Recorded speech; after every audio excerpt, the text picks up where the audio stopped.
నమస్తే, నేను మీ నీలకంఠ. నాడు వైఎస్ చేసిన తప్పే జగన్ చేశారు. పోలవరంపై జగన్ అడుగడుగునా మాట మార్చారు. జూన్ డిసెంబర్ అంటూ ప్రాజెక్టును నాశనం చేశారు.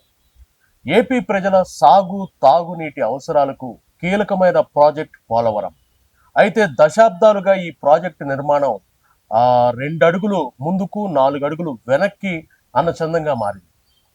ఏ ప్రభుత్వం వచ్చినా దీనిని పూర్తి చేస్తామని చెబుతుంది. కానీ చేతల్లో ఎక్కడో తేడా కొడుతోంది. ఫలితంగా పోలవరం ప్రాజెక్టు గోలవరంగా మారిపోయింది.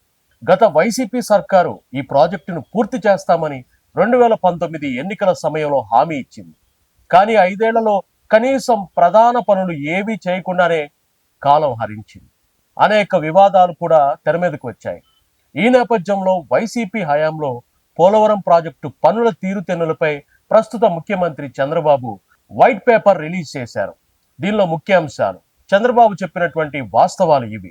పోలవరం ప్రాజెక్టు ద్వారా 194 టీఎంసీల నీరు పోలవరం ప్రాజెక్టు ద్వారా 194 టీఎంసీల నీరు నిల్వ వరద నీటితో కలిపి 322 టీఎంసీలను వినియోగించవచ్చు. 28.50 లక్షల మందికి తాగునీరు ఇవ్వచ్చు.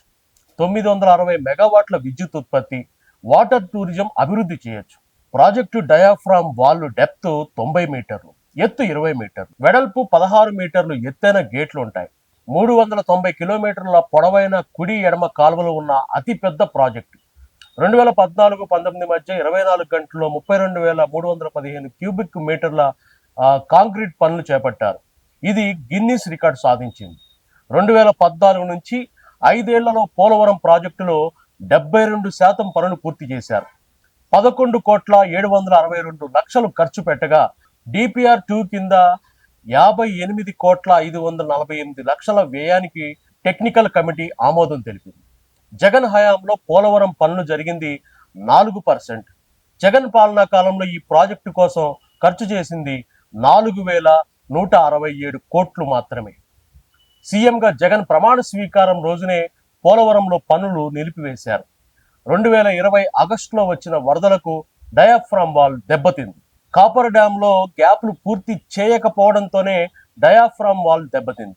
దీనిని గుర్తించేందుకు 2 ఏళ్ల సమయం పట్టింది. 2019లో జగన్ అధికారంలోకి రాగానే కాంట్రాక్టర్ను మార్చేశారు. దీంతో హెడ్ వర్క్స్ నిలిచాయి.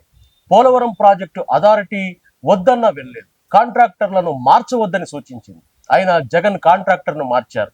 గతంలో వైఎస్ రాజశేఖర రెడ్డి చేసిన తప్పునే జగన్ కూడా చేశారు. డయాఫ్రామ్ వాల్ నాశనం అయిపోయింది. దీని మరమ్మత్తు చేయాలంటే 447 కోట్లు ఖర్చు అవుతుంది. కొత్త డయాఫ్రామ్ వాల్ కట్టాలంటే 990 కోట్లు కావాలి. ఎగువ దిగువ కాఫర్ డ్యామ్ సీపేజీ వల్ల డ్యామ్ పై ఏ పని చేయాలన్నా వీలు కావడం లేదు. పోలవరం నిర్వాసితులకు జగన్ ఇచ్చిన హామీలు అమలు చేయలేదు.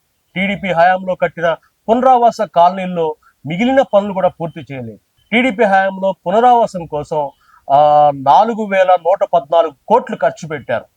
జగన్ హయాంలో పోలవరం బాధితుల పునరావాసం కోసం 1,687 కోట్లు ఖర్చు చేసింది. వైసీపీ ప్రభుత్వ అసమర్థత కారణంగా పోలవరం ప్రాజెక్టు నాశనం అయిందని చంద్రబాబు వ్యాఖ్యానించారు. ప్రాజెక్టును పూర్తి చేయడం పైన మోసపూరిత ప్రకటనలు చేశారని తెలిపారు.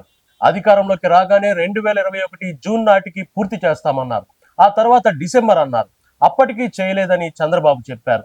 ఇక 2022 జూన్ నాటికి పోలవరం పూర్తవుతుందని చెప్పారు.